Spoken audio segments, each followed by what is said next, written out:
Kabanata 281 hanggang 285. Direktang kinuha na ng litrato ang mga kuko ni Jinlong, at ang ulo ni Jinyi na may tatlong mata ay nakasentro. Heng! Tumili ang tatlong mata na si Jinyi, at diretsyong napatira pa sa putok.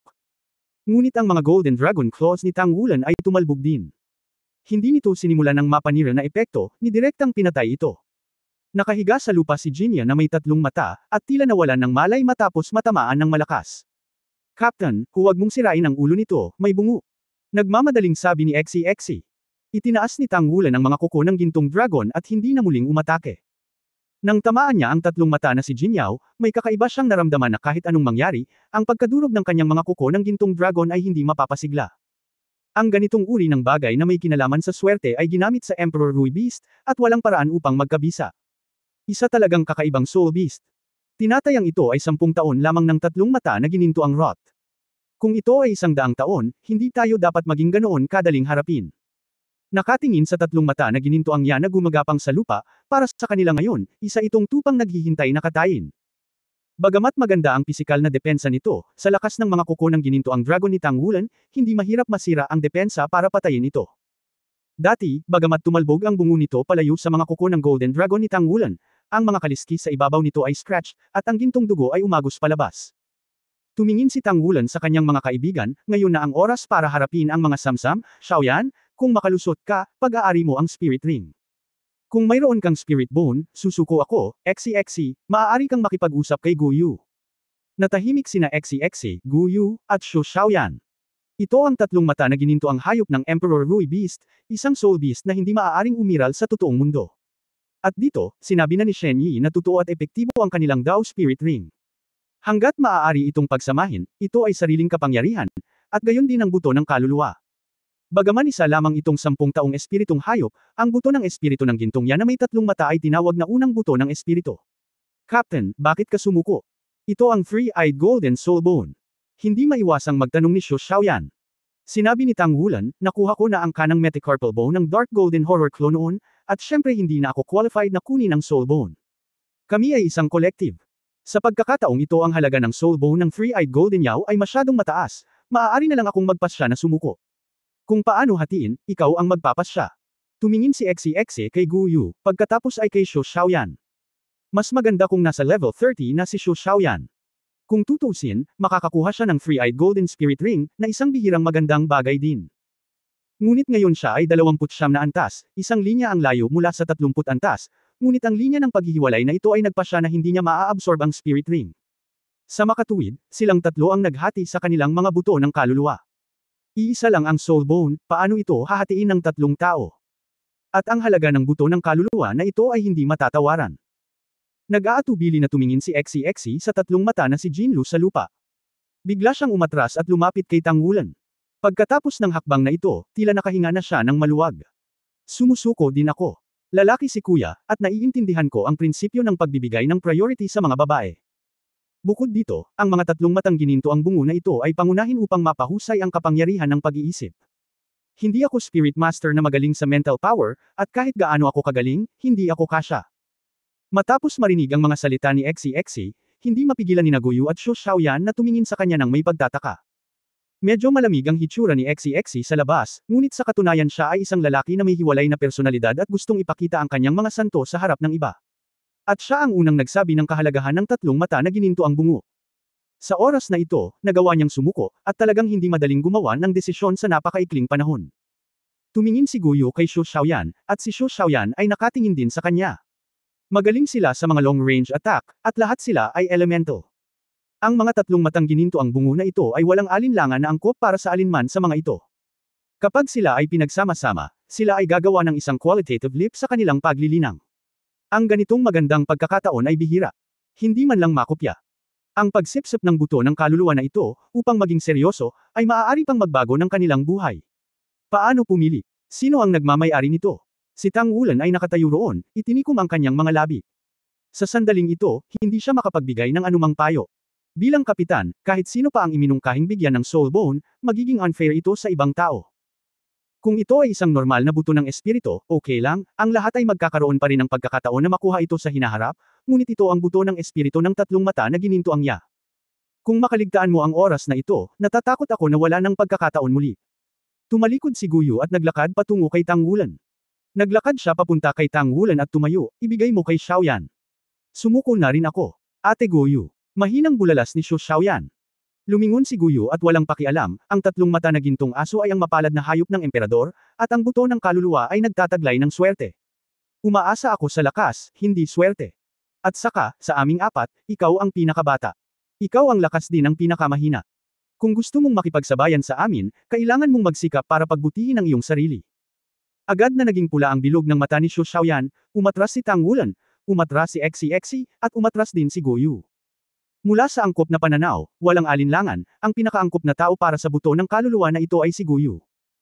Kinokontrol mismo ni Guyu ang 6 na elemento ng martial arts, at kung mas malakas ang kanyang mental power, mas magiging kapaki-pakinabang para sa kanya na kontrolin ang kanyang mga elemento. Nang masipsip na niya ang buto ng kaluluwa na ito, inilatag na niya ang pundasyon para sa kanyang kapangyarihang pangkaisipan na makalusot sa kaharian ng dagat ng mga espiritu at makapasok sa susunod na antas sa maikling panahon, at ang kanyang lakas ay tiyak na tataas ng husto. Gayunpaman, sumuko na lang siya. Hindi nagbigay ng anumang pagsisisi. Ang magagawa lang ni Tang Wulan ay mag-thumbs up, oo, ipinagmamalaki niya ang pagkakaroon ng ganoong partner. Nahaharap sa kayamanan na maaaring magpatukso sa buong daigdig ng Panginoon ng kaluluwa, maaari nilang piliing sumuko ng isa-isa, na nangangahulugan na sa kanilang mga puso, ang pagkakaibigan ay higit pa sa mga benepisyo. Pinatunayan din ito na sila ay isang napaka-cohesive na grupo. Yumuko si Shu Xiaoyan at tumingin sa tatlong gintong mga mata sa kanyang harapan. Bigla siyang umiling ng mariin, tumayo muli, at humakbang papunta kay Tang Wulan, Captain, sumusuko na rin ako. Sumusuko ka na rin. Tumingin sa kanya si Tang Wulan na nagtataka, bakit? Umiling si Shu Xiaoyan at sinabing, kung ito ay isa pang buto ng espiritu, tatanggapin ko ito ng walang pag-aalinlangan. Gayunpaman, ang tatlong matang gininto ang buto ng kaluluwa ay masyadong mahalaga. Kung mag-isa ako nito, ako ay hindi mapalagay. Bukod dito, ang tatlong matang buto ng kaluluwang ito. Si Jinyi ay nasa kanyang kamusmusan pa lamang at dapat sana ay isinilang na hindi pa matagal na panahon. Sinalakay tayo ng mga espiritong hayop na iyon, tayo ay pinatay para protektahan ang sarili.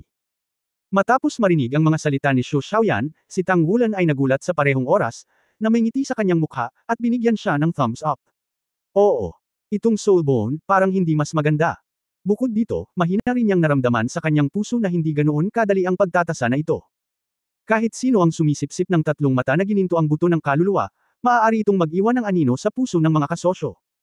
Kasabay nito, tulad ng sinabi ni Shu Xiaoyan, ito ay isang batang hayop. Bagamat nakapatay na sila ng maraming espiritong hayop, iyan ay nasa ilalim ng banta ng sarili. Ngunit ang batang ito ay orihinal na narito, kaya ano ang banta nito sa kanila?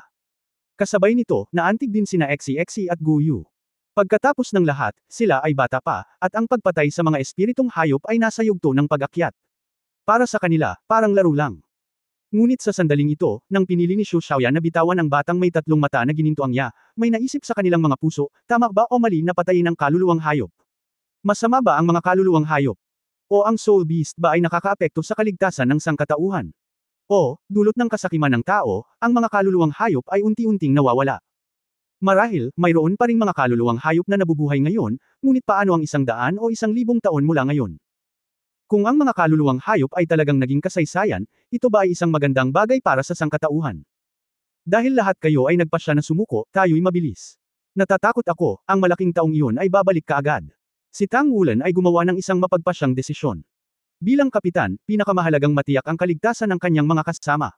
Sa sandaling ito, hindi siya nagdalawang isip na kunin ang tatlo at tumakbo palabas ng kuweba. Lumayo ka dito. Nasa harapan mo na ang pasukan ng kuweba, at kitang-kita mo na ang tanawin sa labas, Starry. Ang hangin sa lambak ay naging mas mahalumigmig sa gabi. Biglang may tatlong mata na lumitaw sa harapan nila nang walang babala, ang dalawang gintong mata ay pumikit, at ang mga pulang mata ay kumislap ng mahiwagang kinang. Ang mga katawan ng apat na Tang Wulan ay nanigas sa isang iglap, na parabang ang oras at espasyo ay ganap na pinaghihigpitan sa sandaling ito. Pagkatapos ay nakita nila na ang malaking ulo ay bamuka ang bibig nito, at isang bibig ng gintong apoy ang bumulaga, na tinakpan sila sa isang iglap. Ito ay bumalik. Bumalik ang makapangyarihang nasa hustong gulang na si Jinlu na may tatlong mata. Nang hihinayang. Nang lamunin sila ng ginto at lahat ng nasa paligid nila ay naging kadiliman. Ang tatlong salitang ito ay umaalingaw-ngaw sa isipan ng lahat. Tahimik na sinabi ni Tang Wulan sa kanyang sarili sa kanyang puso na hindi ko ito pinagsisisihan. Mas mapalad na magkaroon ng ganoong kapareha. Sinabi rin ni XCXC sa sarili na hindi niya pagsisisihan na, bilang lalaki, hindi siya actress kung pipiliin niya. Hindi rin ito pinagsisihan ni Guyu. Napakatahimik ng kanyang kalooban sa mga oras na ito. Siya ang pinakamadaling sumuko, dahil hindi niya gusto ang buto ng kaluluwa sa unang lugar. Si Xu Xiaoyan ay napaka-relax, at hindi niya ito pinagsisihan, bakit niya ito pagsisihan? Ito ay aking sariling pagpipilian. At least, matutuwa ang tatlong mata na si Jin Yao na inang pagbalik niya at makitang okay na ang kanyang anak.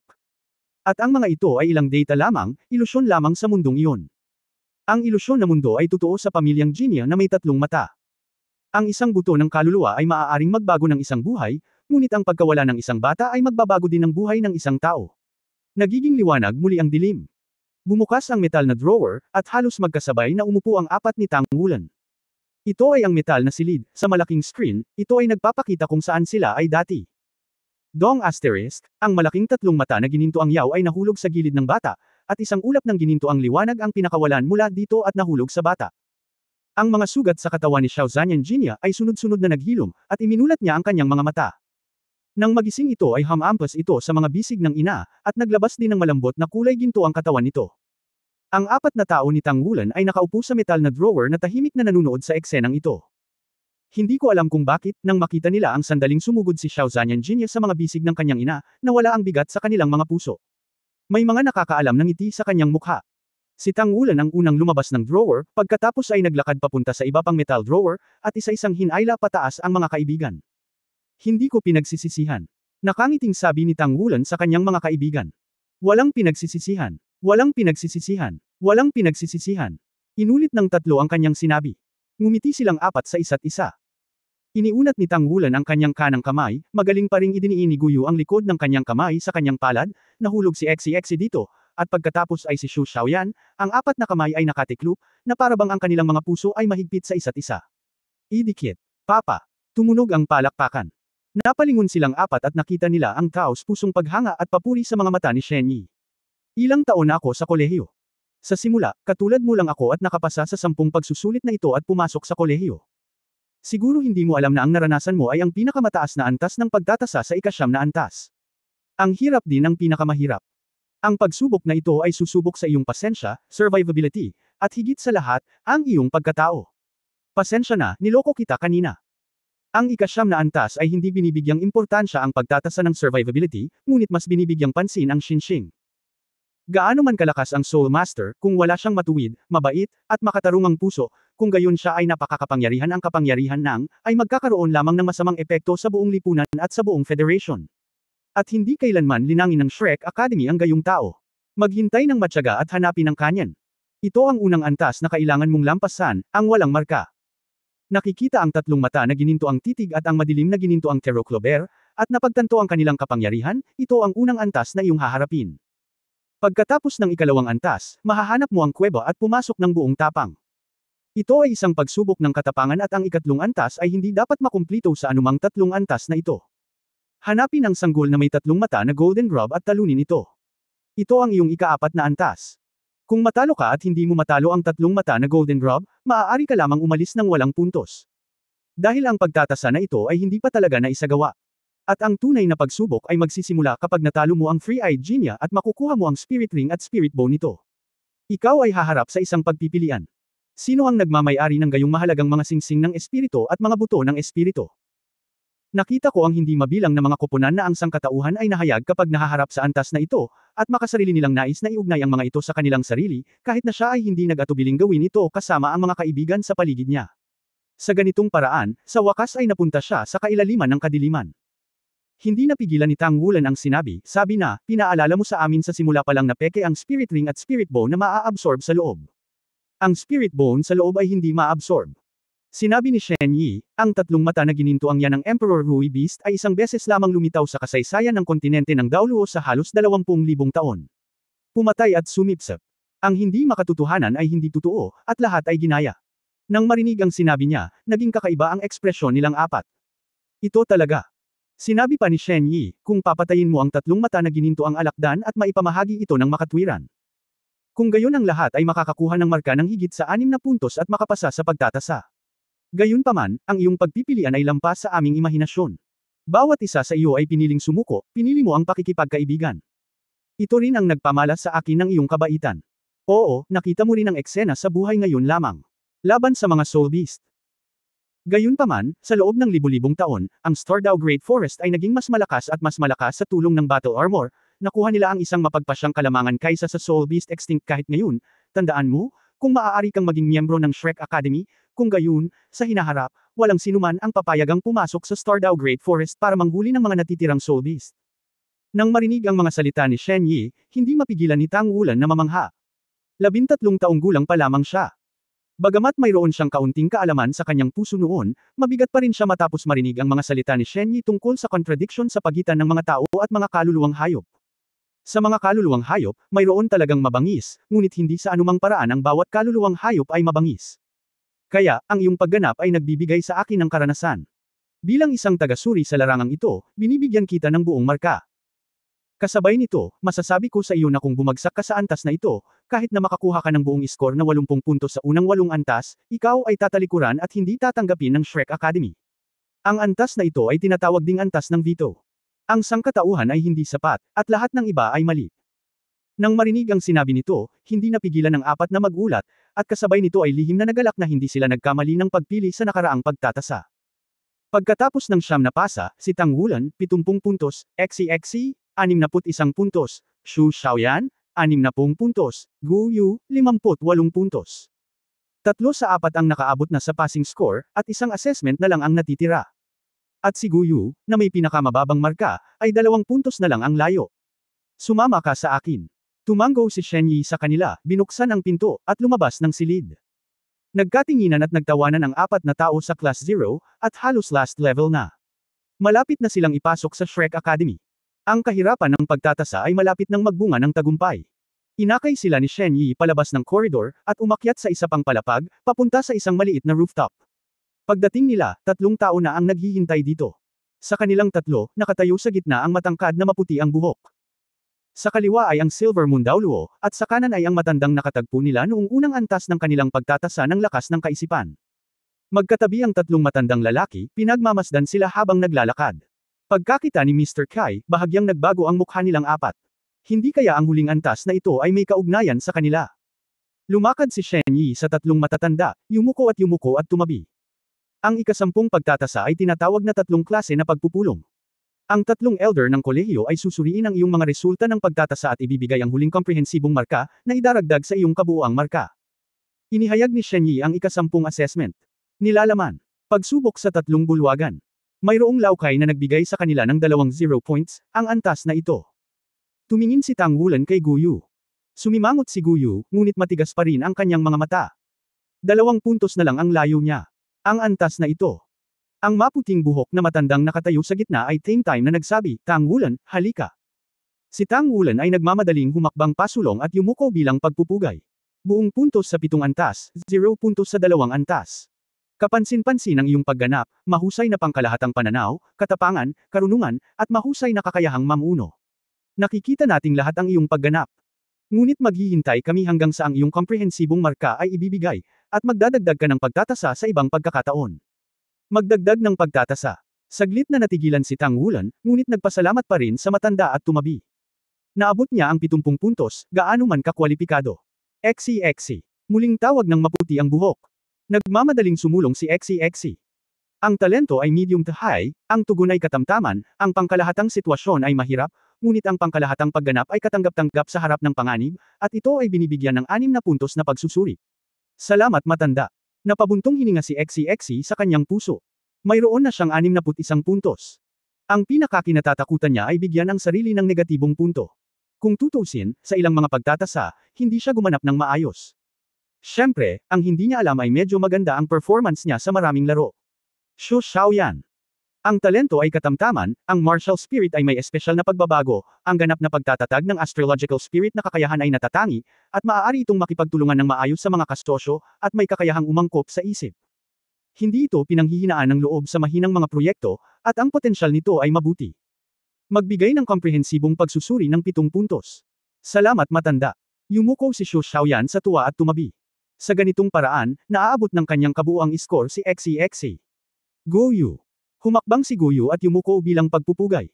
Hindi nagpatuloy sa pagsasalita ang maputing buhok na matandang lalaki, ngunit lumingon upang tingnan ang Silver Moon Dao Luo sa tabi niya. Bumantong hininga ang matandang Kai, Guyu, ang personalidad ay mapagmataas at nangingibabaw. Dahil ang kanyang personal na pag-uugali ay nakakaapekto sa buong mga kasamahan sa koponan. Bagamat siya ay may talento, wala siyang pangkalahatang pananaw, impulsive at perwisyo. Hindi inirerekomenda na mag-enroll sa paaralan. Ang score ay iginawad ng 1 puntos. Ang kabuuang score ay 59 na puntos. 1 sentimo. Binigyan mo ba ng punto si Guyu? Biglang inangat ni Guyu ang kanyang ulo, kinagat ng kanyang mga ngipin ang kanyang ibabang labi at tumingin kay Old Kai, bahagyang nanginginig ang kanyang katawan. Ang maputing buhok na matandang lalaki ay same time na nagsabi, Tangwulan, Eksi, at Shu Xiaoyan, kayong tatlo ay natanggap na sa akademya. Tangwulan, hintayin mong madagdagan ang pagsusulit sa ikalimang antas. Guyu, ang iyong kabuuang score ay 59 na puntos. Maaari kang bumalik. Ang resultang ito ay nagpasindak kina Tangwulan, Eksi, at Shu Xiaoyan. 59 na puntos. Si Guyu, ang pinakamagaling at pinakasikat sa apat, ay nakakuha lamang ng 59 na puntos. Ibig sabihin, mamimiss niya si Shrek at papauwiin na niya. Bago dumating sa Shrek City, wala ni isa sa kanila ang umasa ng ganoong sitwasyon. Kung isang tao lang ang makakapasa sa assessment, dapat ay si Guyu. Mariin na ikinuyong ni Guyu ang kanyang mga kamao, ngunit nakatayo pa rin doon na may matigas ang ulo at mapagmataas na mukha. Sa sandaling ito, ang isang kamay ay mahigpit na nakahawak sa kanyang balikat. Lumingon si Guyu para tumingin at nakita ang matalim na tingin ni Tangwulan. Pagkatapos, ang kanyang katawan, ang kanyang mga mata, at ang kanyang panginginig ay nakaharang lahat ng kanyang katawan. Hindi ako kumbinsido. Kung ang tatlong salitang ito ay binibigkas mula kay Guyu, hindi magugulat si Zuo Shi. Gayunpaman, ang tatlong salitang ito ay nagmula sa bibig ni Tangwulan, at hindi niya maiwasang magulat. Bakit hindi ka kumbinsido? Malakas na sinabi ni Tangwulan, tatlong elder, maaari ba akong magtanong, Shrek Academy, may patas ba? Ngumisi ang matandang Kai, sa mundong ito, walang ganap na patas. Kung gusto mong maging patas, dapat kang maging matatag. Huwag umasa na bibigyan ka ng patas ng iba. Ikaw lang ang makakapagbigay ng patas sa iyong sarili. Ang premise ay sapat na ang iyong lakas para pigilan ang pagiging patas. Natigilan si Tangwulan, hindi niya inaasahan na ganito ang isasagot ni Old Kai. Tumanggaw siya kay Elder Kai at bahagyang yumuko, salamat sa iyong paggabay, naturuan na si Tangwulan. Kung ganoon, wala akong masabi. Tatlong elder, tatalikuran ko na ang kwalifikasyon para makapasok sa Shrek Academy. Isang araw, babalik ako kapag may kakayahan na akong makakuha ng patas. Pagkasabi nito, lumingon siya kay Eksi at Shu Xiaoyan, at sumigaw sa dalawa na pabigla-bigla ng lalapit, ayaw ninyong lumapit. This is a matter between me and Guyu, and it nothing to do with you. Just stay. Here, practice hard. Ngumiti si Eksi at ngumiti ng napakalambot. Inilagay niya ang kanyang mga kamay sa bulsa ng kanyang pantalon, na parabang hindi niya narinig ang mga salita ni Tangwulan, at lumakad papunta sa kanya, ang talento ko ay nasa kalagitnaan lamang, at ang Shrek Academy ay hindi nakikita mo ako. Kapitan, gusto mo bang iwanan ako? Imposible iyon. Kapag pinaghiganti mo ako at pinatay ang Dark Golden Dirk Clover, isinusumpa ko sa pamamagitan ng puso ko na ikaw lang ang magiging malakas, ako ay magiging malakas. Kapag nagkaroon tayo ng patas na pagkakataon, babalik tayo. Habang nagsasalita, lumapit siya kay Tangwulan at ipinatong ang kanyang kamay sa kanyang balikat. Ayokong maging Soul Master noong una. Pinilit ng mga magulang ko. Masyadong matindi ang pressure dito at medyo hindi ako komportable. Balik tayo. Hindi alam ni Shu Xiaoyan kung kailan siya sumunod, na parabang nagsasalaysay siya ng isa. Isang ordinaryong bagay. Ikaw. Hindi alam ni Tangwulan kung ano ang sasabihin ngayon. Nilingan niya si Shen Yi, Teacher Shen, pasensya na, natatakot ako na hindi tayo qualified na maging miyembro ng Shrek. Dati pangarap ko ito, pero ngayon, nasira ang pangarap ko. Excuse me, nasaan ang teacher natin na si Wu? Tiningnan sila ni Shen Yi ng masalimuot na mga mata, at magkahalong damdamin sa kanyang puso ng ilang sandali. Sa sandaling ito, sinabi ng maputing matandang lalaki na may malungkot na mukha, okay, kayong lahat ay matigas ang ulo na species, at kayo nga ang matigas ang ulo na species na tinuturuan ng supladong species. Magaling kayong lahat, umalis kayo, umalis kayo. Natigilan sa sinabi niya ang apat na aalis na sana. Nagmamadaling komendat si Shen Yi sa kanila at bumulong, ito ang aking guro kasama si Brother Wu, iyon ay, ang iyong master. Huwag magmadali at magpugay. Master. Guro ni Teacher Wu. Gumalaw ang puso ni Tangwulan, ang kanang kamay naman ay hinayla ang damit ni Guyu sa likod niya, at pagkatapos ay nanguna upang magalang na yumuko kay Zuo Shi, ginagalang ni Tangwulan ang kanyang Panginoon. Eksi, nagmamadali ring sumaludo si Shu Xiaoyan. Yumuko rin si Guyu sa ilalim ng paghila ni Tangwulan. Medyo gumanda ang mukha ni Zuo Shi, at malamig na sinabi niya, sa tingin mo ba ay dakila ka? Napakasarap isuko ang lahat para sa iyong mga kasama, di ba? Tanga, lahat ng tanga. Ano ang pakay mo sa pagpunta dito? Ito ba ay upang ipakita ang iyong katigasan ng ulo? Ang iyong pagmamataas. Hindi mo alam ang pagsusumikap at pagsusumikap. Ikaw lang ang nakakaalam ng komprontasyon, dun. Itinuro sa iyo ng mga matigas ang ulo, anong uri ng guro ang naruroon, may mga uri ng mga disipulo. Kumaibot ang sulok ng bibig ni Shen Yi, at lihim siyang naninirang puri sa kanyang puso, kapatid, hindi mo ito itinuro. Hindi mo ba binigyan ng iyong sarili ng pangungusap na ito? Master, may gusto sana akong itanong sa iyo. Biglang mahinang sabi ni Xu Xiaoyan. Ha! Tinitigan siya ni Zuo Shi at tumingin sa kanya. Agad na namula ang mga mata ni Xu Xiaoyan, at lumuluhan niyang sinabi, Guro, sino ang mas magaling, ikaw o ang matandang babaeng ito? Saglit na natigilan si Zuo Shi. Talagang tinanong siya ni Xu Xiaoyan. Sinulyapan niya si Lao Kai bago siya nagsalita ng may malungkot na ekspresyon, halos. Tumulo ang luha ni Xu Xiaoyan, Guro, sabi ng mga tao, isang araw bilang isang guro at habang buhay bilang isang ama, palagi naming tinatrato si Mr. Wu bilang isang ama, at dapat ka ring ituring ni Mr. Wu bilang isang ama, pagkatapos ikaw ito ang aming lolo. Napakalakas mo, ikaw ay isang henerasyon ng titled Daoluo at Armor Fighter. Binabantayan mo ba itong matandang apo? Sapat na sana. Pinagmamasdan ka ng isa sa kanyang mga apo ay paalis na, at hindi ka umimik. Natatakot ka ba sa kanya? Ang mga salita ni Xu Xiaoyan ay natulala. Siya ay palaging kilala sa kanyang dignidad, katigasan, at katigasan ng ulo sa Shrek Academy. Karaniwan, mas hindi siya nakangiti, kahit na makita siya ng mga alagad sa loob ng looban, sila ay gumagalang at nanginginig. Sa hindi inaasahang pagkakataon, masasabi ito ng batang babae sa kanyang harapan. Natatakot ako sa kanya. Muntik na siyang magmura. Nabulunan si Xu Xiaoyan at sinabing, hindi ka natatakot sa kanya, ngunit may pakialam ka ba kung itinataboy ang iyong apo? Napatulala ang magulong mundo, oo. Bakit ko iiwan ang apo ko para itaboy? Kay Mayor, ano bang problema mo, bakit mo binubuli ang apo ko? Natigilan si Mr. Kai sa sinabi nito, hindi ka umutot, matanda ka na, wala ka pang asawa, saan galing ang apo? Malamig nang umuso si Zuo Shi, tama ang babaeng ito, wala akong pakialam, hahayaan ko ang lahat ng mga batang ito na sumama sa Shrek ngayon. Kung sino man ang nagsabi na 1 punto lang ang comprehensive evaluation, ikaw na ang nagbigay, at hindi ko pa naibibigay. Well, sa bagay na ito, tayong tatlo ang may huling say. May 4 na puntos man lang ako. Ibibigay ko sa babaeng iyon ang lahat ng puntos. Galit na sinabi ng matandang Kai, hindi ka umuutot. Ito ay isang desisyon na ginawa natin ng magkasama. Ano ang ginawa mo kanina? Hindi. Ibinaba ni Tang Wulan ang kanyang ulo, isang bakas ng pagdududa ang sumilay sa kanyang mga mata, ang kanyang Panginoon, ang kanyang isip ay tila medyo mabilis. Galit na sinabi ni Zuo Shi, kung gayon, paano ka papayag? Malamig na sinabi ng matandang Kai, nakalimutan mo kung bakit gusto mong subukan si Tang Wulan. Lumiwanag ang mga mata ni Zuo Shi, lumingon kay Tang Wulan, at sinabing, oo. Magdagdag ng pagsusulit. Tang Wulan, nakakuha ka ng perpektong marka sa lahat ng 7 puntos. May ganoong panuntunan si Shrek, kung makukuha mo ito sa entrance exam. Ang mga mag-aaral na may ganap na marka ay maaaring humiling sa akademya. Kung mabubuo mo ang iyong mga marka, sa huli makakakuha ka ng buong marka. Tumingin sa kanya si Tang Wulan, pagkatapos ay kay Kai Lao, ngunit, ang aking ika-4 na pagsubok. Sinabi ni Kai Lao, ang ika-4 na item ay binibilang kabilang isang buong marka. Kung maaari ka ring makakuha ng isang buong marka sa ika-5 item, kung gayon ang huling komprehensibong pagtatasa ay dapat na isang buong marka. Kaya, ang kailangan mo ngayon ay kunin ang ika-5 item. Ang ika-5 pagtatasa, ang pangalawang trabaho. Bagamat laging nararamdaman ni Tang Wulan na may mali, agad siyang tumango at sinabing, okay, ako ang gagawa ng pagsusulit. Hindi umimik si Gu Yu, ang kanang kamay ni Tang Wulan ay kumaway sa kanya ng paulit-ulit gamit ang isang daliri sa likod niya, senyales sa kanya na manatiling kalmado, at siya ay nakatayo doon ng tapat ngayon. Hindi siya tanga, syempre papayag pa rin siyang pumasok sa Shrek Academy. Isa pa, kung pipiliin niyang umalis at aalis lahat ng kaibigan niya, makakaapekto ito sa lahat. Ano ang iyong pangalawang trabaho? Sigurado ka? Tanong ni Zuo Shi kay Tang Wulan. Sinabi ni Tang Wulan ng walang pag-aalinlangan, sigurado akong makakakuha ng buong marka. Malamig na bamantong hininga ang matandang Kai, anak, huwag kang masyadong puno ng salita, marunong ka bang makakuha ng buong marka? Sinabi ni Tang Wulan, pakisabihan si Mr. Kai. Sinabi ni Kai Lao, maliban kung ang iyong pangalawang karera ay maaaring umabot sa ika-5 antas, kung hindi, imposibleng makakuha ng buong marka.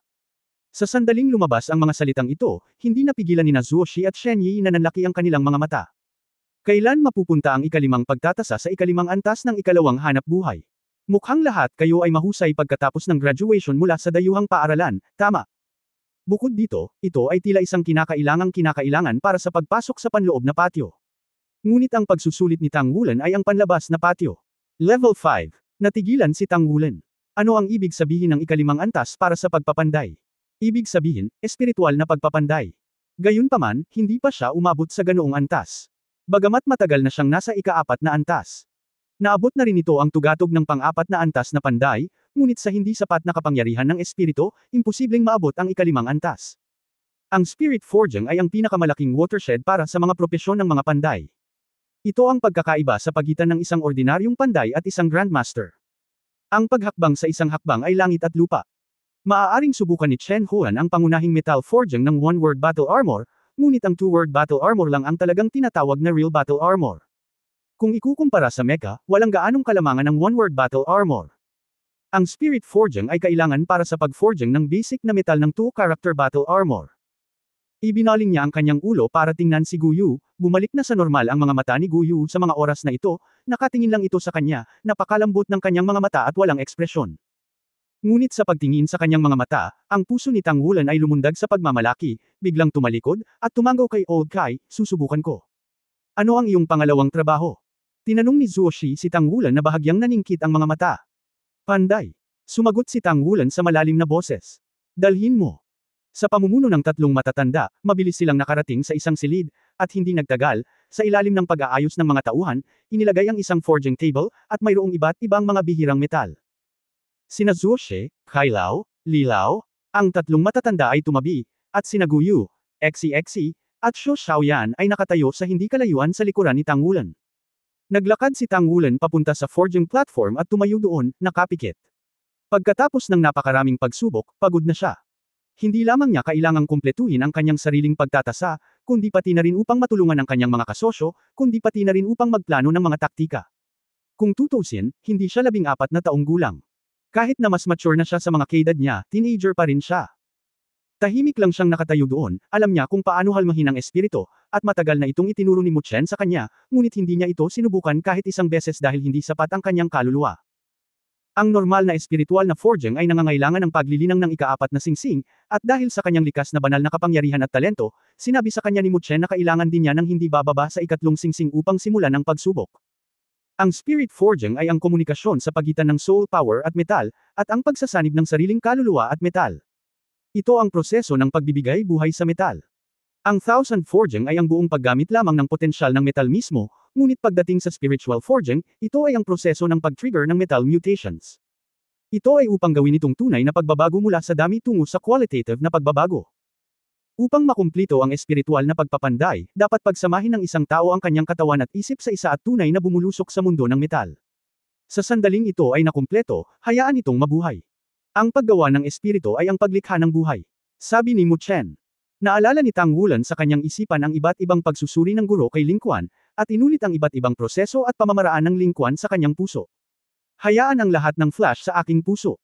Ang kanyang paghinto ay isang buong quarter ng isang oras. Tumayo doon sa loob ng isang kapat ng isang oras, hindi gumagalaw. Walang nagudyok sa kanya, maging ang tatlong matanda, lahat sila ay nakatayo lang doon na tahimik na nanunood. Sumulyap si Zuo Shi kay Old Kai, bahagyang gumalaw ang kanyang mga labi, at sinabi ng voice transmission, ano bang problema mo, maaari mo itong itapon. Muntik mo na itong itapon, tama. Sinabi ni Elder Kai sa galit na boses, hindi ito ang uri ng katakutan na itinuro ng dati mong bagay, kaya nahihiya akong sabihin si Xiao Changkong. Anong magandang bagay ka sa iyong sarili? Galit na sinabi ni Zuo Shi, ano ang ginagawa mo para makumplito niya ang pagtatasa sa ikalimang antas? Hindi ba buong marka ang ikatlong antas? Sa tingin mo siya ay isang kababalaghang bata. Kailan mo narinig na mayroong isang 13 taong gulang na propesyonal sa ikalimang antas? Ngumisi ang matandang Kai, maaari mong malaman ang mga kalokohang dahilan ngayon, ano pa ba ang hindi gagana pagkatapos? Anyway, kailangan mo lang maghanap ng dahilan sa oras na iyon. Hindi madaling hilingin na manatili sila. Ang mentalidad ng mga maliliit na ito. Lahat sila ay may sapat na gulang at mas mahusay kaysa sa kanilang mga kapantay. Upang mapanatili sila sa kanilang kasalukuyang estado, kailangan nilang bigyan sila ng presyon. Ang mas bata, mas malakas ang kakayahang manindigan. Nang hindi siya inaapi, paano siya makakalabas ng todo? Narinig ko na sa ikalawang antas, nakita mo ito sa ikasyam na antas, ang mga kuko ng batang ito ay maaari pa ring maglabas ng dilim. Ngumuso si Zuoshi, maghintay tayo at tingnan. Sa sandaling ito, idinilat ni Tang Wulan ang kanyang mga mata, at isang lilang liwanag ang sumilay sa kanyang mga mata. Mabilis siyang naglakad patungo sa istant na may mga bihirang metal sa tabi niya, at niyakap ang isang piraso ng metal mula sa itaas, ang piraso ng metal na pinakapamilyar niya. Shen Yin. Sa simula, noong unang libo siyang napik, pinili niya si Shen Yin. Pero ngayon, si Shen Yin pa rin ang pinili niya. Ang immersion silver ay inilalagay sa forging table, pinindot ang buton, dahan-daang ibababa, at sunugin. Isang liwanag ang kumislap sa kamay ni Tang Wulan, at ang 2,000 forging silver hammers ay lumitaw na sa kanyang mga kamay. Muli niyang ipinikit ang kanyang mga mata, at marahang gumalaw ang mga kamay ng aking 1,000 forged heavy silver hammer, naramdaman ang sensasyon mula sa texture ng handle ng martilyo. Parang pagsasanib ng dugo. Sa sandaling ito, hindi na siya soul master, kundi isang panday. Isang level 4 forging master na 3 taon nang natigil bilang isang level 4 na panday, ngunit palaging napik at pinagsama ang kanyang sarili. Bigla niyang binuksan ang kanyang mga mata ng marahas at mahinang pinindot ang butones gamit ang kaliwang kamay, at dahan-daang tumaas ang pulang mabigat na pilak. Huminga ng malalim si Tang Wulan, at ang buong tao ay tila naging matangkad at tuwid sa sandaling ito. Ang espiritu, enerhiya at espiritu ay nagsanib sa isang iglap, at ang mga espiritu ay sumabog sa mga mata. Ang batang ito ay pambihira. Sabi ng matandang kay Zuoshi. Natural na napansin ni Zuoshi, medyo dim-honor ng lahat, ito ay isang magandang hangin, ito ay dapat na may isang mahusay na guro. Mula sa kanyang kasalukuyang poster, makikita niya na ang pundasyon ay napaka-solid. Tingnan natin kung hanggang saan niya ito magagawa. Nabalitaan ko na kabilang sa mga pinakamahusay na kabataang talento ng Blacksmiths Association, mayroong isang maliit na batang babae na nagngangalang Mushi na ika-4 na antas bago ang edad ko sa edad na iyon. Pumunta din sa Blacksmiths Association para maghanap ng taong sisanayin ng mabuti sa hinaharap at ipadala siya sa antas na iyon bago siya mag-20. Nagsimula si Tang Wulan. Ang kaliwang kamay na 1,000 Forge Immersion Hammer ay bahagyang tinapik ang Immortal Yin sa kanyang harapan, at gumawa ng 3 tunog ng ding, ding, ding, at ang malutong na tunog ay nakakuha ng atensyon ng lahat. Pagkatapos ay nakita nila na ang katawan ni Tang Wulan ay lumiko sa kalahati, at isang pares ng 1,000 Forging Silver Hammers ang aktwal na umindayog sa parehong oras. Simula sa guya, ang puwersa ay ipinapadala sa baywang, at pagkatapos ay sa likod, mga braso, palso, at pilak na martilyo. Ang 2,000 kamay na pilak na panday na martilyo ay hamampot sa ibabang bahagi na may malupit na hangin na sumabog, na parang bulalakaw na nagtutulak sa buwan. Mabuting tao. Forging ba ito, o buwagin niya itong forging platform? Boom! 2 dagandong ang sabay na tumunog, at ang buong forging table ay gumawa ng 2 marahas na dagandong, at ang salamin sa silid na nanginginig sa tunog ay nanginig. Isang liwanag ang kumislap sa mga mata ni Zuoshi, at isang kakaibang aura ang lumabas mula sa kanya. Sa sandaling inilabas ni Tang Wulan ang kanyang lakas, hindi niya namamalaya na sumimangot, at malabong naramdaman na siya ay nasa ilalim ng bahagyang impluensya. Tumalbog ang 2,000 forging heavy silver hammers, at ang napakalaking puwersa ng countershock ay tila nagtulak sa katawan ni Tang Wulan para gumalaw. Umikot ang kanyang katawan, at muling bumagsak ang dobleng martilyo. Boom! May 2 malakas na ingay ulit. Kung makikinig ka ng mabuti, masasabi mo pa rin nakasabay ng paglitaw ng 2 malalakas na ingay na ito, mayroon ding ilang magagandang dagandong. Malakas man o mahinang dagandong, sa sandali ng dagandong, nagbibigay ito sa mga tao ng kakaibang pakiramdam ng ritmo. Napaka-wild ng beat, at nakakabingi ang tunog, pero ang sense of rhythm ay nagpapa-excite lang sa mga tao. Hindi magagalitin. Boom, boom, boom, boom, boom, boom. Ang katawan ay patuloy na umiikot, ang isang martilyo ay mabigat na parang martilyo, at sa tuwing ito ay tila ginagawa ang lahat. Matapos malaglag ang mabigat na martilyo, ang Shen Yin ay hinihimok upang bahagyang ayusin ang anggulo, ngunit ito ay tama sa bawat pagkakataon, at ang lakas ng tunog ay nakikita ng mata. Ang bilis lumiliit. Bahagyang kumunat ang noo ni Zuoshi, lumingon kay Lao Kai at nagtanong sa mahinang boses, nakita mo na ba ang pamamaraang ito ng pamemiki? Paano ko naaalala na hindi ganito ang pagpapanday ng isang panday? Medyo naging kakaiba din ang ekspresyon ng matandang Kai, ito ay talagang hindi isang normal na paraan ng panday, ngunit mukhang pamilyar. Dapat kong malaman ang pamamaraang ito ng pagmamartilyo. Mukhang napaka-wild, ngunit sa katunayan ito ay maislan at banayad, at, narinig mo ba iyon? Ang batang ito ay napakahusay din sa mga martilyo, mga stakang martilyo na mga espesyal na epekto, at maaaring isalansan ng 2 beses. Ito ay isang pambihirang antas ng kalidad, mayroon pa rin siyang 3 pinakamataas na antas. Ang isang panday ay nasa edad na 13, isang ikatlong antas na panday, ang asosasyon ng panday ay nakagawa ng isang mahusay na trabaho ng pagiging confidential. Isang ngiti ang sumilay sa mga mata ni Zuoshi, at mahinahong sinabi niya, akin pa rin itong disipulo at apo. Umikot ang mata ng matandang Kai, sa iyo, gayunpaman, huwag mong agawin sa akin ang babaeng iyon. Ngumuso si Zuoshi, aking alagad din ito. Sa abot ng tensyon mo ngayon sa iba, sa palagay ko imposibleng sambahin kanya bilang isang guro. Isa kang kasalanan, pinatawad ka, at hindi ka na mabubuhay. Sa oras na nag-usap sila, pabilis ng pabilis ang panday ni Tang Wulan. Ang kanyang katawan ay patuloy na umiikot, ang kanyang dobleng martilyo ay umindayog, at ang mga ito ay nahulog na parang ipoipo, na patuloy na gumagamit ng mabibigat na martilyo upang bautismuhan ang metal. Saglit na tila naging marahas ang hininga ng kanyang buong pagkatao.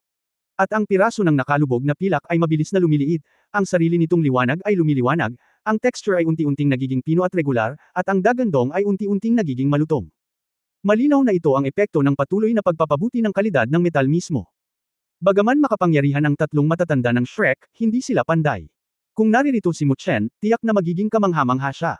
Nakumpleto ni Tang Wulan ang proseso ng 100 forging na may lamang 10 patak ng martilyo. Pabilis ng pabilis ang kanyang dobleng martilyo, hanggang sa ika-48 patak. Boom! Isang marahas na dagandong ang bumangon sa kalangitan na sinamahan ng isang pilak na liwanag.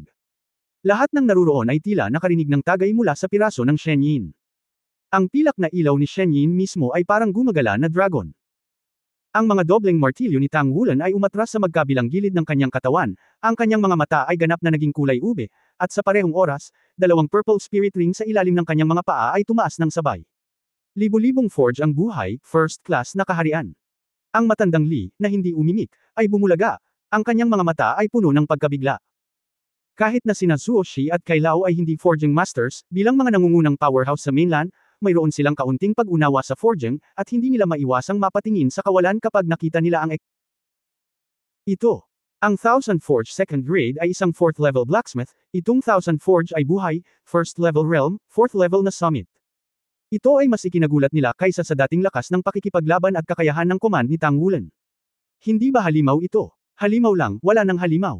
Dalawang sinag ng tangible purple na liwanag ang bumulwak ng 3 pulgada mula sa mga mata ni Tang Wulan. Isang sliding step sa ilalim ng kanyang mga paa ay nakarating na sa gilid ni Shen Yin. Bahagyang hinawakan ng 2 martilyo ang Qiang Yin na may malinaw at matamis na boses. Ding-ding, tunog. Si Chen Duan Shen Yin ay gumawa din ng ding-ding na tunog, tulad ng isang tugon kay Tang Wulan. Nagsimulang gumala si Tang Wulan sa Qiang Yin, taliwas sa naunang marahas na pagpanday, ang kanyang drop hammer ay napakagaan na ngayon, ngunit kitang-kita niya na may lambot sa kanyang double martilyo. Si Bai Guang ay malinaw na ang kanyang sariling kapangyarihan sa kaluluwa. Kasabay nito, ang asul na pilak na damo ay tahimik na bumitaw mula sa kanyang mga paa, at pagkatapos ay dahan-daang umikot, bumabalot sa mainit na mabigat na pilak, patuloy na tumataas ang usok, at ang asul na pilak na damo ay nanginig sa nasusunog. Ngunit ang ekspresyon ni Tang Wulan ay nanatiling hindi nagbabago, at patuloy siyang tumapot ng bahagya. Magkakatuwaan kayong dalawa. Bumantong hininga ang matandang Li at sumulyap kay Zuoshi. Lumingon si Zuoshi at tumingin sa kanya, ano ang sasabihin mo? Sinabi ng matandang Li Shen, talagang sinusubukan ng batang ito ang espiritual na pagpapanday. Naglakas loob akong sabihin na siya ang pinakamakapangyarihang henyo sa kasaysayan ng industriya ng panday. 13 taong gulang, ang pinakatuktok ng master ng forging sa level 4, hindi ko pa ito narinig. Gayunpaman, ang espiritual na forging ay iba sa 1000 forging. Ang spirit forging ay ang proseso ng paghahalo ng buhay at metal, upang bigyan ng buhay ng isang metal bilang tulay ng metal. Ang pag-forging ay isang grado lamang, mayroong espiritu at pagkakaisa. Ang normal na espiritual na pagpapanday ay nangangailangan ng hindi bababa sa 4 na singsing na espiritong master upang subukan, at ang pagkakataon na mabaigo ay napakataas. Ang bawat espiritual na pagpapanday ay isang malaking pagsubok para sa Panginoon ng Espiritu, dahil ito ay nagsasangkot ng kanilang sariling kapangyarihan ng kaluluwa, sigla, at metal. Ang proseso ng paghahalo sa isa't isa. Ito ay isang malaking pagkonsumo ng isip at espiritu. Ang batang ito ay walang sapat na paglilinang, ngunit siya ay halos hindi sumubok ng matinding espiritual na pagsasanay sa espiritu, kapag siya ay may matinding espiritual na pagsasanay. Nasugatan. Kung ito ang uri ng trauma na hindi na mababawi, humph, kung masisira ang pinagmumula ng kinabukasan ng batang ito, kailangang labanan ka ni Feng Wuyo. Nagbago ang mukha ni Zuoshi, kung gayon maaari ba natin siyang pigilan ngayon? Umiling ang matandang Li, hindi, nagsimula na siyang makipag-usap sa mga nilalang. Subukan mong gabayan ang piraso ng 1000 Forged Immersion Silver na ito upang magkaroon ng sigla. Kapag naabala ka, kapag nasangkot ka sa gulo, natatakot akong mamatay ka. Ngayon ay maaari lamang tayong magdasal, ang batang ito. Huwag kang masyadong tamaan ng backlash. Sisihin mo. Mabangis na tiningnan ni Zuoshi si Old Kai. Ang matandang Kai ay hindi nagpakita ng anumang kahinaan, hindi mo ba ako pinigilan? Sino ang nakakaalam na ang panday ay napaka-perwisyo, na nakakaalam na ang maliit na batang ito ay napakalaking halimaw, maaari talaga siyang tumama sa ikalimang antas. Hindi alam ni Tang Wulan ang mga pag-uusap ng ilang matatandang si Shrek. Tuluyan na siyang nalubog sa mundo ng komunikasyon sa buhay sa panahong ito. Libo-libong forging ang may espiritu, na nagbibigay kay Shen Yin ng espiritualidad. Kapag lumitaw ang espiritualidad na ito, ginagamit niya ang Wan bilang tulay upang makipag-usap at tulungan itong hubugin ang buhay. Ito ang proseso ng espiritual na pagpapanday. Gamit ang kaluluwa bilang martilyo, ang martial soul bilang gabay, ang isip at espiritu ay tulad ng isa, forging lahat ng mga nilalang. Ito ay nagpapanday para sa espiritu. End of this chapter.